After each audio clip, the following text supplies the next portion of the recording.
Hindi na lang tumulad sa ibang mga previous leaders natin na after sila na makapaglingkod ng 6 years, nanahimik na po. Nakamasid na lang at hindi sila nagkokomento. Ay, tingnan ninyo si Era po.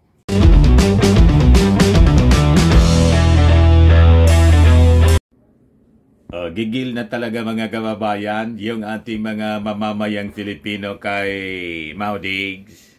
Bakit anya Mr. Maravillas? Based kasi mga kababayan sa survey ng Okta Research, 55% sa mga natanong gusto nang isurrender si Digong.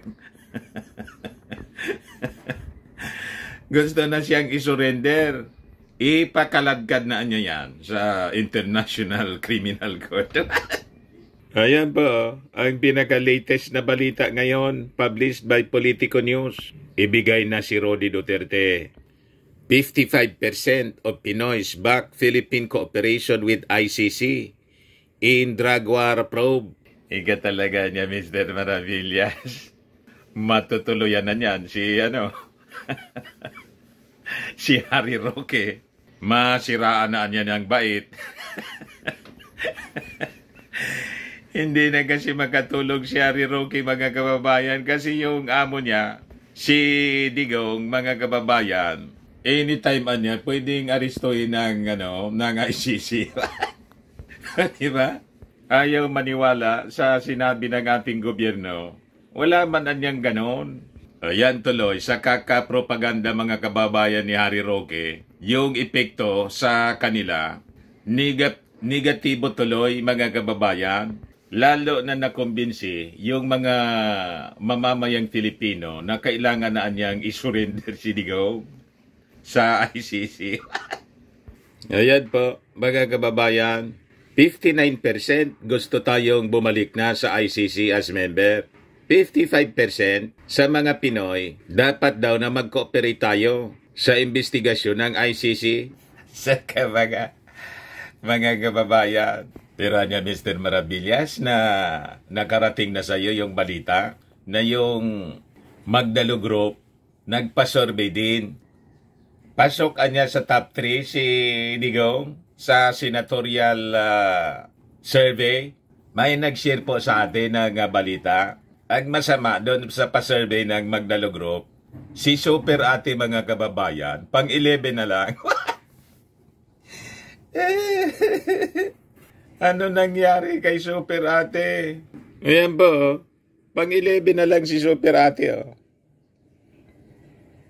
Malapit na pong makalabas sa Magic 12.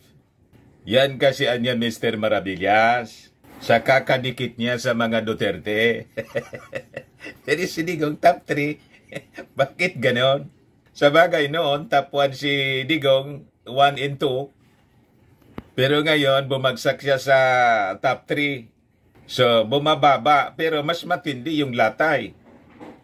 Kay Super Ate, mga kababayan. Pang-11 na lang, galing sa pang-4. Bumubulusog na mga kababayan si Super Ate. But before ko ibigay sa inyo yung mga kwentong yan, the full story po, click subscribe muna dito sa ating YouTube channel and hit the notification bell para lagi po kayong updated sa mga kaganapan dito sa ating bansa. Like and share na rin po ninyo ng ating video at wag na rin po ninyo mga kababayan na skip yung ating mga commercial ads para tuloy-tuloy lang ang pag-unlad ng Bagong Pilipinas. Sa mga naghanap po ng malinis and spacious fitness gym, punta lang po kayo sa aming Colossal Fitness Gym. We also offer Grab Car Rental with our brand new 2023 model ng Toyota Innova. We also accept booking for those who are planning to travel via PAL, Cebu Pacific and other airline companies, local and international. And bills payment for Meralco bills, Aleco bills, para sa mga Tagalbay, PLDT, etc. Kahit po saan gusto ninyo na mag-travel, kahit saang bansa, pwede na po kayo na magpa-booking online dito sa aming office. Pati sa mga hotels po, may bayad center na rin po kami dito at Paymaya. Ang Colossal Fitness Gym is located at 3rd floor Security Bank Building, Lanco Business Park, Legazpi City, Albay. For inquiries, look for Chilon Maravillas contact number 0966-802-0949. Yan po aming Innova. Lagi na pong matao sa amin. Na-set up na rin yung mga bagong gym equipments. May treadmill na rin po kami. Ito po yung bagong product naming binibenta, Eye Glow Serum. Whitening po siya. O, tingnan niyo yung epekto sa aking anak na architect entrepreneur, Riz Maravillas. O, before and now. Kanya rin po itong negosyo. Sa mga inquiries po, contact nyo na lang siya sa kanyang FB, Riz Maravillas. Ito naman po, Firmax Firming and Lifting Cream, pinapahid po sa mga pulses and affected area. Mainam po sa paninigas na mga kaso-kasuan, pati sa mga pains. Ito po, Automax Radiant Serum. Sa mukha naman yung application. Anti-aging po siya. You will look 10 years younger than your age. Sa mga cancer patients naman po, baka lang gusto ninyo itong itry. Ningxia Red Mix Fruit Drink. Hindi man po siya gamot, food supplement siya. Kaya lang, gawa siya mga kababayan sa goji berry. Yung goji berry, may anti-cancer properties.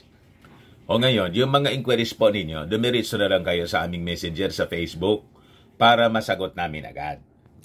Ayos pa? Ayos na ayos niya, Mr. Maravillas.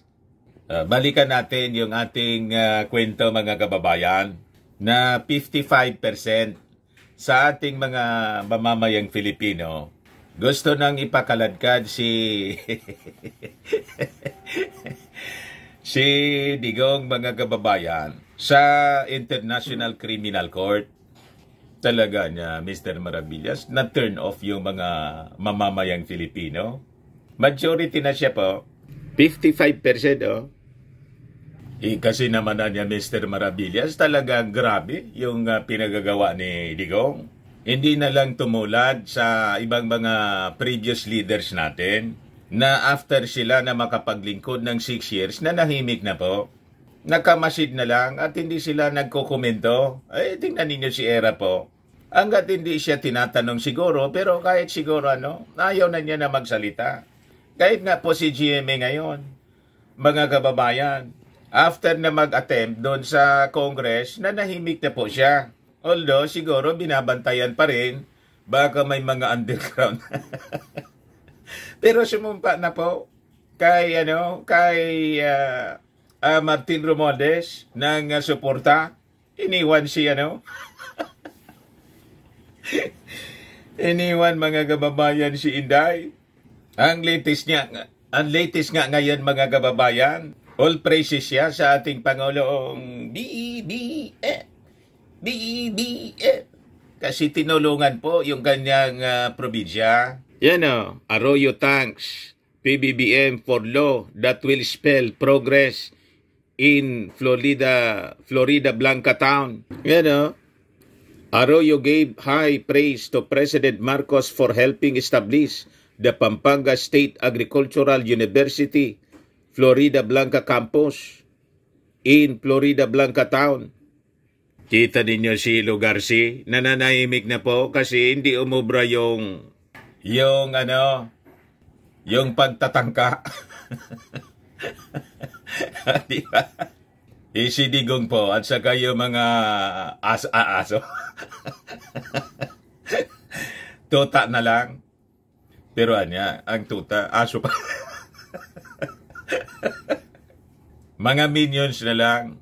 Lalo na si Harimau. Ayawan niyang tumigil sa ganilang mga propaganda at paninira. Kaya naman may daloy yata kay Xi Jinping. Diba? Pag tumahimik sila, mapuputol yung daloy. Papalapit pa naman, mga kababayan, yung 2025 midterm elections. Kailangan feel na feel po yung kanilang pamimirwisyo. Diba? Kasi siyempre nakamonitor po yung Beijing. Pag hindi, pak! Habang namimirwisyo yung mga Chinese militia at Chinese Navy dito po sa West Philippine Sea. Very active na naman po yung mga ulupong. O diba? Pero balikan natin itong kwento na 55% mga kababayan ay payag na. So sabi dyan, 55% of Filipinos favor cooperation. A recent survey shows a majority of Filipinos support government collaboration with the International Criminal Court on the drug war investigation. Geographic variation in support.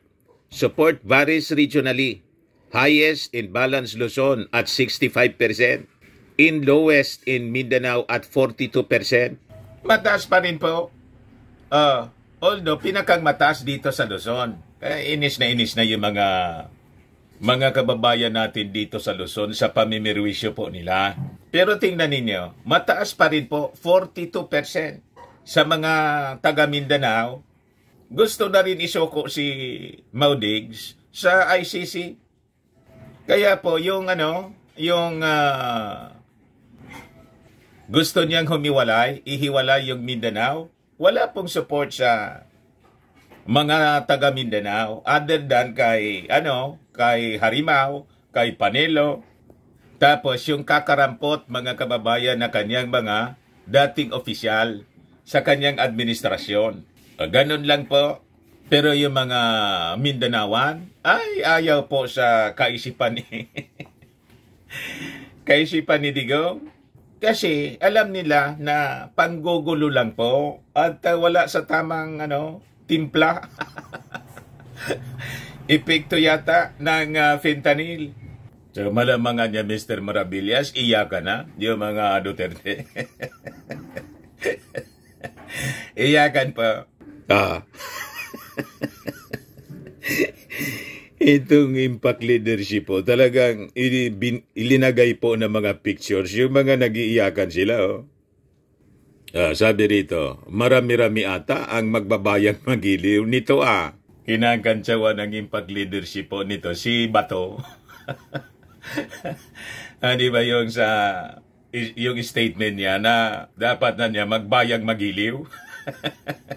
Yung mga kabataan, so sabi rito, Octa Research Fellow Dr. David Guido says 59% of Filipinos favor the Philippines rejoining the International Criminal Court based on the tugo ng masa 4th quarter 2023 national survey conducted December 10 to 14, 2023. Additionally, 55% of Filipinos believe the Philippine government should cooperate with the ICC in its investigation of drug-related killings during the Duterte administration.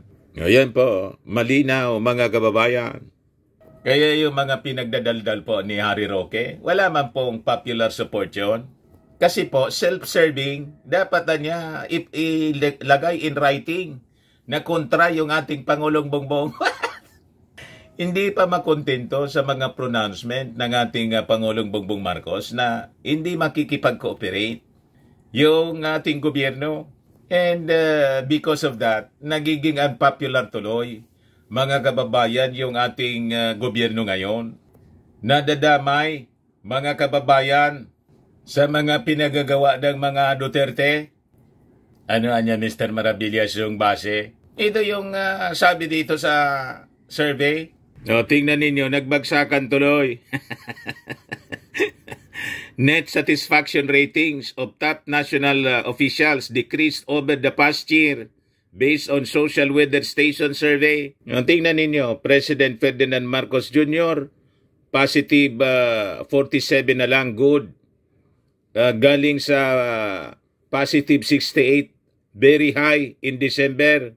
Last year, si Inday, mga kababayan, very good pa rin. Positive 61, pero galing siya sa positive 77. Excellent. Bagsak rin. Nadamay. Si Senate President Mig Subiri, positive 44, good. Galing sa positive 47 in December last year, 2022. Si Speaker Martin Romualdez, positive 28, moderate. Galing sa positive 37 in December 2022. Bumaba po. Net satisfaction ratings of top national officials decreased over the past year. Kita ninyo yung perception ng mga tao. Damay-damay na tuloy. So, balik tayo dito sa ICC. So, sabi dyan, government stands on ICC. Despite public opinion, the Philippine government under President Ferdinand Marcos Jr. does not recognize the ICC's jurisdiction, citing sovereignty concerns. Ito yung ayaw paniwalaan po ni Harry Roque. Gusto nang diktahan yung ating Pangulong Bongbong Marcos sa dapat na gagawin. Inuutosan na yung ating Pangulo. You see? Dapat anya ganito, ganyan. Dapat anya i-put in writing. Mag-memo. Ganon mga kababayan yung ugali ni Harry Roque. Presidente, utusan mo. Di ba? Yung presidente, yung dapat nagbibigay ng utos. Siya yung binigyan ng poder ng ating mamamayang Filipino. Hindi kayo. Di ba? And we trust the wisdom of the president. Lalo na sa tulad ninyo na ang gugulo. Di ba? Kayo yung gawa-gawa ng problema ninyo pagkatapos sisisihin ninyo yung ating administrasyon. Yung ating administrasyon busy po sa mga importanteng dapat na ginagawa para umunlad yung ating bayan pagkatapos wala kayong tigil sa panggugulo sa mga personal ninyong agenda. Yun ang nakakalungkot mga kababayan. Hindi na nga kayo nakakatulong sa pagpaunlad ng ating bansa. Namimirwisyo pa kayo, nanggugulo kayo eh. Harapin ninyo yung problema squarely. I-defend ninyo si Digong sa International Criminal Court. So sabi dyan mga kababayan, Okta Research conducted the non-commissioned survey using face-to-face interviews of 1,200 adults with the national margin of error of plus or minus 3%. President Ferdinand Marcos Jr. in January said the Philippine government does not recognize the ICC's jurisdiction, calling it a threat to our sovereignty. He said investigators from the tribunal can visit the country but they will not receive official assistance. Duterte, for his part, has repeatedly insisted that he will not allow himself to be subjected to trial by the ICC but is willing to face charges in local courts. Tapos sasabihin ninyo, walang isang salita yung ating Pangulong Bongbong Marcos. Sabi ni Harry Roque the other day, inapakalinaw po na hindi makikipag-cooperate yung ating gobyerno. The same stance.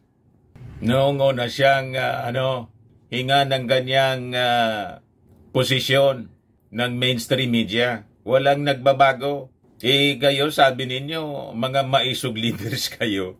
Ba't ninyo harapin itong kasong ito? Magtatago kayo rito. Yung mga Marcos, si Imelda nga, hinarap yung kanyang kaso doon sa New York. Babae yan, mga kababayan. At tambak na kaso ng mga Marcoses po. Close to 1,000 cases. Pero ito, isa pa lang na kaso, nanginginig na kayo, natataranta kayo, praning na praning ang mga Duterte. Tapos may lakas kayo ng loob na sabihing mga maisog leaders kayo. Tama ba? Ang maisog leader po, yung kayang harapin kahit saan in any forum, yung kanilang mga akusasyon, yung akusasyon laban sa kanila. Yan ang totoong maisog leader. Malibasa niya Mr. Maravillas, ang spiritual advisor, si Pacquiao. Nang sabi, tumakas na daw papuntang China. Di sumunod na kayo doon para at least mabawas-bawasan dito yung problema sa Pilipinas. O ngayon, dito tayo sa next survey po. Yung mga possible senators na ang sabi pwedeng pumasok sa Magic 12 sa 2025 midterm elections. Ayan po, kulelat kakamping. 2 tolfos, si Digong, Macho Black, lead 2025 senatorial race. Sabi po sa Magdalo survey. Kung ano-ano na lang po na survey group yung lumilitaw pag papalapit yung eleksyon, nagsarili din na survey yung grupo ng Magdalo. But anyway, nirelease ito sa media, patulan natin mga kababayan. Hindi man natin sinasabi na naniniwala tayo dito sa pa-survey nila. I-treat lang natin ito bilang isang news. Di ba? I-news man tayo po eh. Di sino-sino anya Mr. Maravillas yung mga possible na susunod na mga senador. Ayan po, mga kababayan. Number 1 si Erwin Tulfo, 62.4%. Pasok sa pangalawa, si Tito Sen, 54.4%.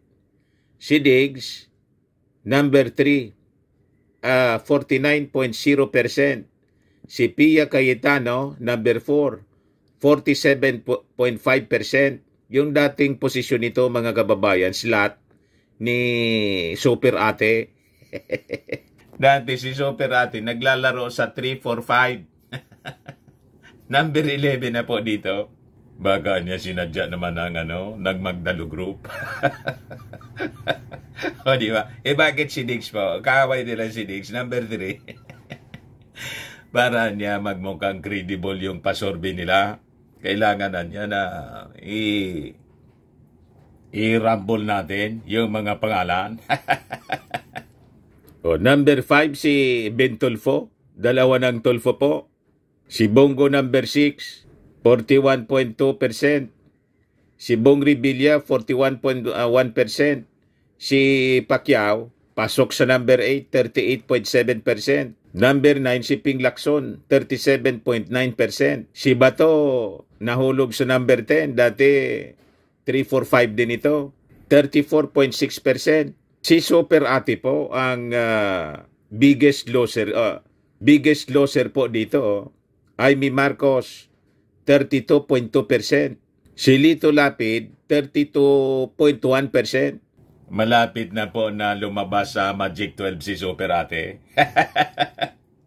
Ipiktuan niya Mr. Maravillas sa pagdikit-dikit niya sa mga Duterte na turn off yung mga Marcos loyalist. What? Malamang mga kababayan. Pagkatapos, pasok tuloy kung halimbawa magdesisyon si Digong, pasok si Digong as senator. Ang worst case scenario, pumasok yung kanyang sinusupport na si Digong, siya yung nawala, si Super Ate. Wow, pag ganon. O ngayon, yung mga kakampings or politicos allied with Liberal Party o the second Aquino administration had a lackluster showing in the survey with former Senator Francis Pangilinan placing 13th, former Vice President Leni Robredo 16th, former Senate President Franklin Drilon, 21st place, followed by former Senator Paulo Benigno Bam Aquino, 22nd place. Game show host Willie Revillame appears struggling to convert his popularity into voters' preference, ranking 18th place. Sa kabaga, mga kababayan, ano tingin niyo? Credible tong pasurvey po ng Magdalo? Para niya Mr. Maravillas, nagpapapansin din yung Magdalo para makiusap sa kanila yung mga politikos. May pasurvey na rin. Mga kababayan, malamang yun ang motibo. Ayan man lang po, mga kababayan, yung ating mga kwento ngayon. Ako po si Dante Maravillas. Bye-bye. God bless.